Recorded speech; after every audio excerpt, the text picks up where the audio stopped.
तो हाँ जी, मैं बात कर रहा था राहु की, कि राहु किस लड़के को उपाय करने पड़ेंगे। अब सवाल है कि राहु के उपाय है क्या, क्या ये लड़का उपाय करे। तो देखो जी, सबसे पहले जैसे आपने बोला था कि आपका बेटा है, अगर ये लड़का खुद उपाय कर सकता है बहुत अच्छी बात है। नहीं ये कर सकता, आप इसके लिए खुद कर लेना। मुझे नहीं पता आप इसकी माता हैं या आप इसका पिता हैं। आपने जैसे बोला था कि आपका बेटा है ये। अब देखो जी, सबसे पहला उपाय क्या है राहु का, वो है इसके मंत्रों को सिद्ध करना है। मंत्रों की संख्या है 18,000, लेकिन मैं बोलूँगा 4 गुना ज़्यादा किए जाएं, क्योंकि ज़्यादा ही खराब है। 72,000 मंत्र एक बार पूरे करने हैं। मंत्र है ओम राम राहवे नमः, इसको मतलब 72,000 बोलना है। मतलब ये मंत्र एक दिन में नहीं करने, ये चाहे आपका 40 दिन लगे, चाहे 21 दिन लगे, चाहे महीना लगे, मंत्र पूरे करने हैं। और ये शुरू करने हैं शनिवार के दिन संकल्प लेके। जैसे कि मान लो ये लड़का खुद बोलेगा, तो ये अभी जो शनिवार आने वाला, शनिवार की करे वेट, शनिवार से शुरू करेगा रात के समय। संकल्प एक बार ले लेगा, कैसे लेना है आपको मैं वीडियो लग से भेज दूंगा, फिर भी मैं थोड़ा सा बता देता हूँ। तो शनिवार को रात के समय इसने बोलना है कि हे राहु देवता जी, मेरा नाम वंश है, मेरी जात ये है, गोत ये है, आपकी मेरे ऊपर चल रही है बड़ी महादशा। और हे राहु देवता जी, आप मेरी कुंडली में काल सर्प दोष भी बना के बैठे हैं। 8वें घर में बैठे, मुझे अभी लाइफ में बहुत सारी दिक्कतें आ रही हैं, परेशानियां आ रही हैं, और मैं जीवन में आगे बढ़ना चाहता हूँ।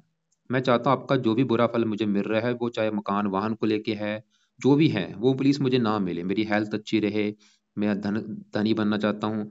इसलिए मैं आपको प्रसन्न करने के लिए आपके जो मंत्रों की संख्या है वो पूरी करने जा रहा हूँ।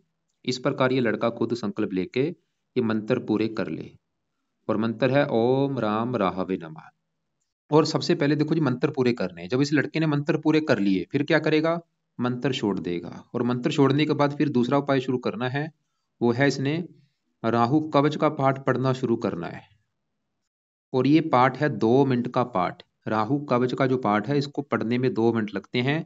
तो ये लड़का कोशिश करे, इसको मान लो एक बार पढ़ लिया, दोबारा फिर पढ़े, दोबारा फिर पढ़े, ऐसे मतलब पढ़ पढ़ के 2 से 5 पाठ डेली पढ़ने हैं। मतलब एक बार पढ़ लिया, कोशिश करे दोबारा फिर पढ़ने की। और तीसरा उपाय, इसने राहु स्रोत का पाठ है वो पढ़ना है। ये भी देखो जी 2 मिनट का पाठ है, इसको भी 1-2 पाठ जरूर पढ़े। तो पहले तो मंत्र पूरे कर ले, मंत्र पूरे कर लिए, फिर छोड़ देने हैं मंत्र करने, फिर नहीं कभी करने। लेकिन कवच और स्रोत जो जो ये दोनों पाठ हैं, इन दोनों पाठों को रात को पढ़ना है। चाहे तो इनको पढ़ लिया करे, नहीं पढ़ना आता इनकी ऑडियो लगा के सुन सकता है। और ये पाठ कब तक पढ़ने हैं, जब तक राहु की दशा है। चौथा उपाय, इस लड़के ने राहु का दान भी करना है, जो कि ये दान इसका रोजाना करे। और इसका दान होता है सतनाजा। ये दान इस लड़के ने रोजाना करना है। अगर इसका रोजाना टाइम नहीं लगता, तो हफ्ते में 3-4 दिन ये दान कर सकता है। अब देखो जी, अगर आपको लगता है कि लड़का वही नहीं कर पाएगा, तो आप इसकी अगर माता है, तो आप इसके लिए राहु के मंत्र सिद्ध कर सकती, इसके नाम का संकल्प लेके वो आप इसके लिए कर लो। और इसके नाम से आप राहु कवच का स्रोत का पाठ पढ़ सकती हैं। और इसके लिए राहु का दान कर सकती हैं। लेकिन कोशिश करो ये खुद करे, उसका फायदा ज्यादा होगा। इन 4 उपाय के अलावा एक आपको मैं राहु की वीडियो भेजूंगा, उसमें राहु के लिख रखे हैं 25 उपाय। वो लड़का, ये जो लड़का है, वो 25 उपाय वाली वीडियो को भी जाके देखे। उसमें से भी इसको जो उपाय सही लगे वो ये उपाय करे। मैं ये नहीं बोलूंगा कि सभी 25 उपाय करने, लेकिन जो उपाय कर सकता है उतने करे, क्योंकि जितने ज्यादा ये उपाय करेगा उतना ही इसको फायदा होगा। अब देखो जी, हमने क्या देखा कि इसके ऊपर बड़ी दशा है राहु की, जो कि इसका बहुत ज्यादा खराब है। आप ये समझ लो सबसे ज्यादा ग्रह खराब ही इसका राहु है। और उस क्यों खराब है वो भी आपको बता चुका हूँ, कैसे सही करना है वो भी बता चुका हूँ, क्या बुरे फल देगा वो भी बता चुका हूँ। अब आगे बढ़ती इसके ऊपर चल रही है शुक्र की अंतरदशा। मतलब अभी वर्तमान में इसके ऊपर शुक्र का भी असर है, जो कि चौथा महीना 22 से चली हुई है, 23 से चली हुई है, चौथा महीना 23 से। और चौथा महीना 26 तक ये चलेगी। सवाल है कि शुक्र कैसा है, तो शुक्र इसका 100 में से 100% इसको अच्छे फल देगा। ये है इसका बड़े लेवल पे अच्छा। ये क्या अच्छे फल देगा आपको मैं बाद में बताता हूँ। पहले इसको देखो, जब भी मैं आपको मैंने क्या बोला था कि इसका जो बना है काल सर्प दोष, ये मुझे अच्छा नहीं लगा। और जो काल सर्प दोष होता है, वो राहु और केतु दोनों की वजह से बनता है। मतलब अगर राहु खराब है, तो केतु भी खराब है। तो केतु के भी इसको उपाय करने पड़ेंगे। अब देखो जी, केतु क्या खराब फल देगा। केतु कहाँ बैठा है, दूसरे घर में। और ये जो दूसरा घर है, ये लड़के के धन जोड़ने का घर है। ये लड़का कितना धन जोड़ पाएगा, कितना धनी होगा, इस दूसरे घर को देखा जाएगा। और आपको मैंने सबसे पहले क्या बोला था कि सबसे पहले उस घर का मालिक देखा जाता है। जैसे कि ये जो 5वां घर था बच्चों का, तो 5वें घर में 10 लिखा है, मालिक शनि। ऐसे ही जो दूसरा घर धन का है, तो दूसरे घर में क्या लिखा है, 7, 7 है तुला राशि। तुला राशि का मालक कौन होता है, शुक्र। तो हमें इसके धन जोड़ने के लिए शुक्र को देखना पड़ेगा। और शुक्र के अलावा दूसरे घर में केतु बैठा है, केतु को भी देखेंगे। मतलब कम से कम 2 ग्रह देखने पड़ेंगे धन जोड़ने के लिए। तो शुक्र की बाद में बात करते हैं, अभी हम केतु की बात करेंगे। और वो सवाल की अच्छा है या बुरा है, तो केतु भाई खराब है। क्यों खराब है, क्योंकि काल सर्प दोष बना है। जब भी काल सर्प दोष बनता है, राहु केतु अच्छे फल नहीं देते। तो केतु बुरा फल क्या देगा, वो दूसरे घर का नुकसान करेगा, दूसरा घर जो कि है धन जोड़ने का। तो केतु ये दिखा रहा है लड़के का जो धन है वो खर्च होता रहेगा, ये धन जोड़ नहीं पाएगा, धन संबंधी दिक्कतें आएंगी, धन की हानि होगी, धन ही नहीं इसको बनने देगा, केतु ये दिखा रहा है। और दूसरा अगर परिवार का, परिवार से मनमुटाव, वाणी वाणी भी कठोर होगी, क्रोधी होगा, जिद्दी होगा। तो केतु को अगर सही होगा तभी ये लड़का धनी बन पाएगा, तभी इसकी लाइफ में धन जुड़ पाएगा। तो सवाल है कि केतु के क्या उपाय हैं। और वैसे भी देखो जी, केतु का सही होना इसलिए भी जरूरी है क्योंकि जो काल सर्प दोष बना है, खाली ये नहीं कि राहु को सही कर लिया तो काल सर्प दोष दूर हो जाएगा, दोनों को सही करना पड़ेगा। अब केतु के उपाय लिखो। पहला उपाय केतु का कि लड़के के हाथों से या लड़का खुद कुत्तों को रोटी डाला करे रोजाना, या कोई घर में कुत्ता रख ले या बाहर के कुत्तों को रोटी डाला करे। और रोटी डालते समय केतु का मंत्र मन में करना है कि आपका ये दान है, मैं वो कर रहा हूँ। दूसरा उपाय, रात के समय इसने केतु कवच का भी पाठ पढ़ना है। और पहला उपाय मैंने बोला है कुत्तों को रोटी, और दूसरा ये केतु कवच का पाठ पढ़ना है, कम से कम एक पाठ, इसको चाहे ज्यादा मत पढ़े, खाली एक पाठ पढ़ ले। तो तीसरा उपाय, इसके मंत्रों की भी जो संख्या है 17,000, इसके भी मंत्र 17,000 एक बार पूरे करने हैं। कब करने हैं वो भी पेंडिंग में रख ले, उसको अभी 6 महीने के बाद चाहे बाद में कर लेगा, अभी नहीं करने, उसको पेंडिंग में रख ले। खाली केतु का जो दान कुत्तों को रोटी है डालना, वो तो चाहे कल से शुरू कर ले। और जो केतु कवच का पाठ है ये भी रात के समय पढ़ना है, ये भी चाहे शनिवार से शुरू कर लेगा, चाहे पढ़ लिया करे चाहे सुन लिया करे। बाकी मंत्र बाद में कर लेगा, अभी 6 महीने या साल के बाद शुरू सिद्ध कर ले। अब देखो जी आगे बढ़ते हैं। अ, ये जो 7वां घर है, ये है इस लड़के की पत्नी का घर। इसके देखो जी अगर सही बताऊं, थोड़े से ग्रह ज्यादा खराब है, अच्छे ग्रह मतलब कम है, खराब ग्रह संख्या ज्यादा है। 7वां घर है इसकी पत्नी का घर। जैसे आपको मैंने भी बोला था 12 घरों से कुछ ना कुछ देखा जाएगा, जैसे कि तीसरा घर छोटे भाई बहन, चौथा घर माता, 5वां घर बच्चों का। ऐसे ही जो 7वां घर है, ये घर है इसकी पत्नी का घर। इस लड़की की जो पत्नी है वो कैसी होगी, 7वां घर देखेंगे। और 7वें घर में लिखा है 12, जो कि है मीन राशि, मालक बना गुरु। तो 7वें घर का मालक गुरु है, तो इसकी पत्नी के लिए हमें गुरु को देखना पड़ेगा। और गुरु इस चौथे घर का भी मालक है, जो कि चौथा घर है माता मकान वाहन का घर।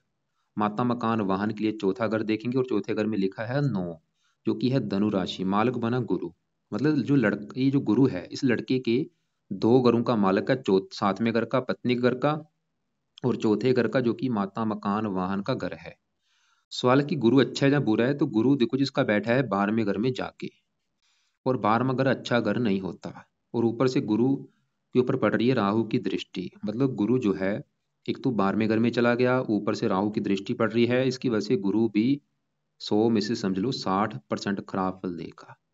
40% अच्छे फल दे देगा, लेकिन खराब फल ज्यादा देगा। क्यों, क्योंकि एक तो 12वां घर किसका है, खर्चे का, हानि दान दंड। क्या खराब फल देगा गुरु, देखो जी किस घर का मालक है, 7वां घर पत्नी घर का। 7वां घर है विवाह, विवाह भंग योग बना खराब योग। गुरु ये दिखा रहा है कि तो इस लड़के को विवाह संबंधी दिक्कतें आएंगी। क्या दिक्कतें आएंगी, जहाँ तो विवाह काफी देरी से होगा, या विवाह अगर हो भी जाता है तो पत्नी से इसकी बनेगी नहीं, लड़ाई झगड़े पति पत्नी से होते रहेंगे, गुरु ये दिखा रहा है।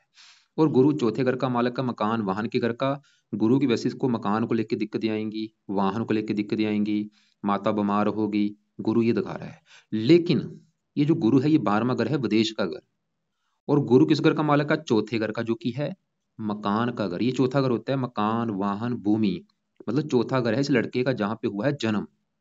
तो चौथा घर जन्म, देखो जन्मभूमि चलेगी विदेश के घर में, क्या होगा, ये लड़का विदेश जाएगा और वहां पे सेटलमेंट होगा, और इसको फायदा भी होगा। मतलब इस लड़के को कोशिश करनी चाहिए अपनी जन्मभूमि को छोड़े, वहां से छोड़ के कहीं दूसरी जगह जाए, और वो चाहे कोई दूसरी कंट्री है, चाहे इसका कोई, चाहे इसका अपना ही देश। मतलब अपनी जन्मभूमि से जितना दूर जाएगा उतनी ही इसकी किस्मत चमकेगी, गुरु ये दिखा रहा है। जन्मभूमि से दूर जाएगा वहीं पे जाके इसको मकान वान का सुख मिलेगा। लेकिन गुरु का जो बुरा फल है, वो फिर भी इसको पत्नी संबंधी तो रहेगा ही। ऐसा नहीं कि दूर जाएगा तो पत्नी के लिए अच्छा होगा जगह, नहीं। चाहे दूर जाए चाहे नजदीक जाए, पत्नी संबंधी दिक्कतें आएंगी गुरु की वजह से। लेकिन मकान वाहन का सुख ज्यादा मिलेगा गुरु जन्मभूमि से दूर जाने पर। और वैसे भी किस्मत चमकेगी, मतलब ज्यादा इसका भाग्य साथ देना शुरू हो जाएगा जन्मभूमि से दूर जाने पर। ये तो वैसे भी इसके काफी योग हैं कुंडली में कि ये लड़का जितना जन्मभूमि से दूर जाएगा उतनी ही इसको फायदा होगा।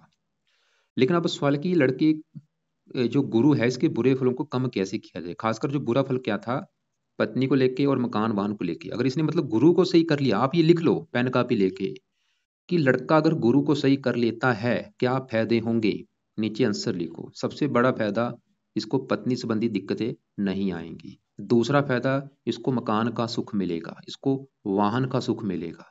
ये तीन बड़े फायदे होंगे। और वैसे और भी काफी फायदे हैं, लेकिन आपके जो सवाल थे, क्या सवाल था कि भाई मकान कब बनेगा, वाहन कब होगा, इसको सही करने से।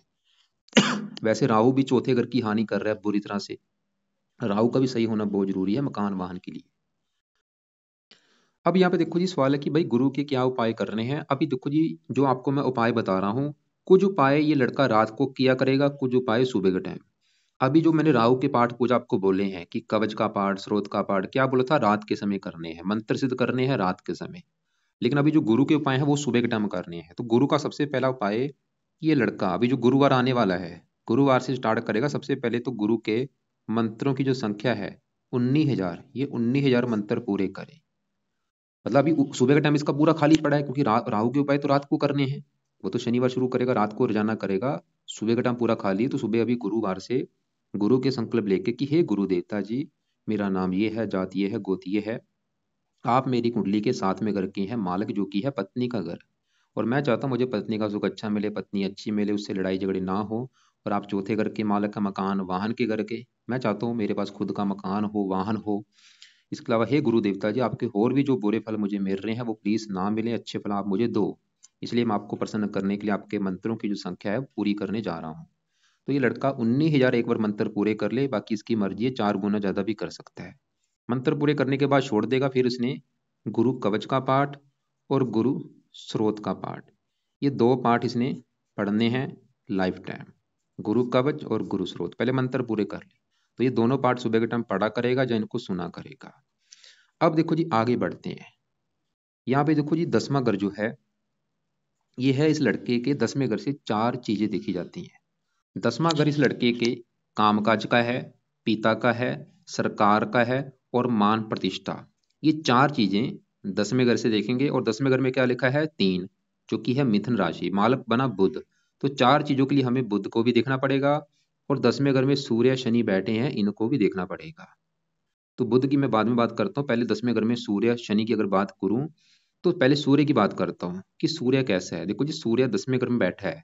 अगर सूर्य यहाँ पे अकेला होता, सूर्य अकेला होता, फिर सूर्य ने देने थे अच्छे फल।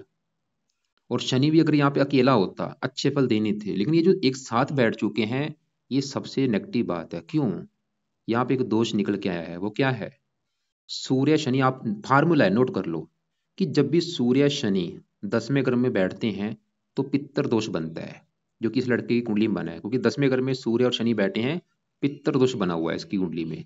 और ये पित्तर दोष क्या होता है, पित्तर दोष देखो जी, एक ये काफी बड़ा दोष है। ये भी लाइफ में काफी दिक्कतें पैदा करता है, रुकावटें पैदा करता है, आगे नहीं बढ़ने देता, बंदे की किस्मत साथ नहीं देती इस दोष की वजह से। और ये दोष बनता क्यों है, हो सकता है ये दोष क्यों बनता है, इसका कारण है इसका जो दादा था, परदादा था, उनकी किसी ने हत्या की हो, या उनमें से किसी ने आत्महत्या की हो। वो जो दोष होता है वो कुंडली में आ जाता है।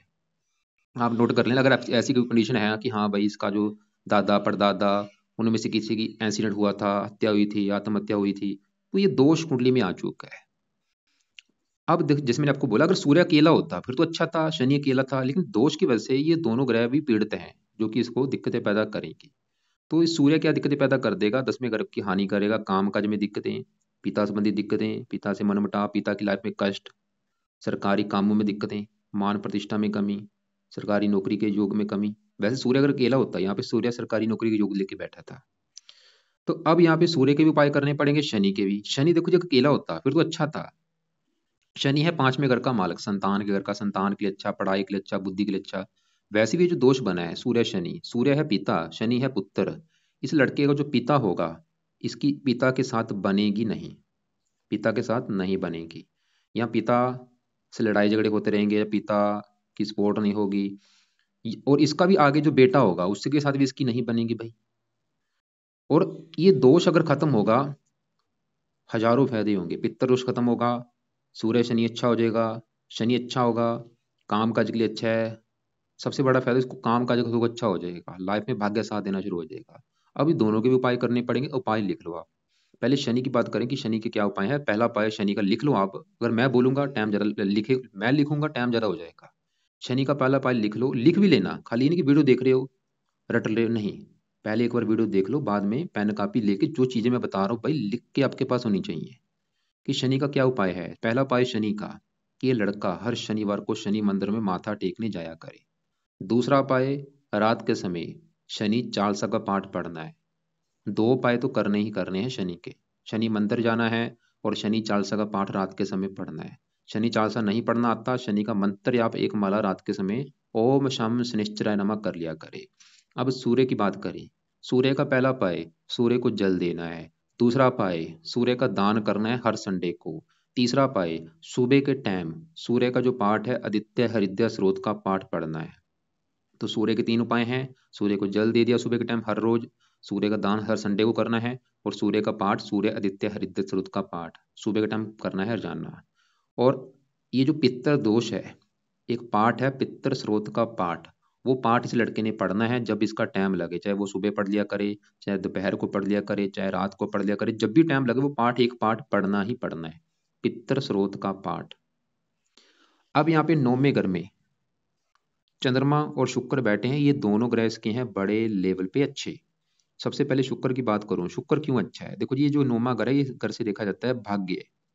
भाग्य देखना है नौमा घर। नौवें घर में लिखा है दो, दो है वृष राशि, माल कौन बना, शुक्र। शुक्र क्यों अच्छा है, क्योंकि वो नौवें घर में जहां बैठा है वो नौवें घर का मालक है। शुक्र अपने घर में बैठा है। शुक्र वैसे ये दिखा रहा है ये लड़का परम भाग्यशाली होगा, इसका भाग्य साथ देगा। अभी शुक्र की जो दशा चल रही है आपको, जैसे मैंने बोला था, ये शुक्र इसको फिर भी भाग्यशाली बनाएगा, धार्मिक बनाएगा, परोपकारी बनाएगा। और शुक्र दूसरे घर का भी मालक है, धन का, भाग्यवंशी, वैसे लाइफ में धन भी आएगा। साथ में जो चंद्रमा बैठा है वो भी अच्छा है, क्योंकि चंद्रमा यहाँ पे उच्च का है, जो दो लिखा है वृष राशि उच्च का बैठा है, ये भी भाग्यशाली बनाएगा, 11वें घर का मालक है, आमदन के लिए अच्छा है। तो ये दोनों ग्रह बहुत अच्छे हैं। खासकर इनकी जो दशा होगी वो बहुत समय बहुत अच्छा होगा। जैसे अभी शुक्र की दशा है, वो फिर भी शुक्र की दशा अच्छी है। और 11वें घर में बुध मंगल की बात करें, बुध भी इसका बहुत अच्छा है। पहले घर का मालक है शरीर, शरीर अच्छा, सेहत, स्वभाव, रंगरूप, पर्सनैलिटी अच्छी। और बुध 10वें घर का मालक, फिर भी काम का चलिए अच्छा है। मंगल थोड़ा सा नीच का है, वो थोड़ा सा वो भी खराब है, मंगल के भी इसको उपाय करने पड़ेंगे। लेकिन मंगल संतान के लिए अच्छा है, क्योंकि 5वें घर को देख रहा है, पढ़ा लिखा बना देगा, बुद्धिमान, संतान का सुख अच्छा। तो मंगल बुरे फल भी दे रहा है, संतान के लिए वैसे अच्छा है, पढ़ाई के लिए। तो मंगल के लिए क्या करे, क्योंकि राहु जहाँ बैठा है ये मंगल का घर है, मंगल के उपाय भी इसके लिए बहुत जरूरी है। पहला उपाय मंगल का उपाय लिख लो, कि हनुमान जी की ये लड़का पूजा उपासना किया करे। हनुमान जी का मतलब कोई पाठ इसने जरूर पढ़ना है सुबह के टाइम, चाहे वो हनुमान चालीसा है, चाहे बजरंग बन का पाठ है। खाली ये एक काम भी कर लेता है तब भी मंगल अच्छा हो जाएगा। तो ये जो अभी उपाय मैंने बोले, देखो जी ग्रह ज्यादा खराब है, आपको लगेगा कि इतने भाई उपाय कैसे करे, क्योंकि भाई ग्रह इसके ज्यादा खराब है। काल सर्वदोष बना है, पित्तर दोष बना है, और राहु की अभी दशा भी चल रही है। राहु के उपाय ये नहीं कि खाली राहु का एक काम, ये देखो राहु के उपाय इतने मैंने क्यों बोले। अगर खाली राहु कवच का पाठ पढ़ता है काम नहीं चलेगा, क्योंकि जितने ज्यादा पाठ पूजा करेगा उतना फायदा होगा। बाकी आप ऐसा करना, फिर भी कोई बात समझ ना लगी हो लिख लेना, कॉल करके पूछ लेना। इस वीडियो के अलावा आपको मैं 9-10 वीडियो अलग से भेजूंगा, उन सभी को भी आपने देखना है। और बाकी कोशिश करें ये लड़का जन्मभूमि से दूर जाने की, जितना दूर जाएगा उतना ही फायदा होगा। विवाह संबंधी भी दिक्कतें आएंगी गुरु की वजह से, ज्यादा नहीं वैसे थोड़ी बहुत ही तो आएंगी। और क्योंकि शुक्र फिर भी अच्छा है, पत्नी का कारक है, विवाह होने के बाद वैसे इसका भाग्योदय भी होगा। पत्नी से मनमुटाव भी होता रहेगा, लेकिन विवाह के बाद भाग्योदय भी होगा। लेकिन पत्नी कुंडली देख के डिसाइड होगा सही फल कि पत्नी कुंडली कैसी है।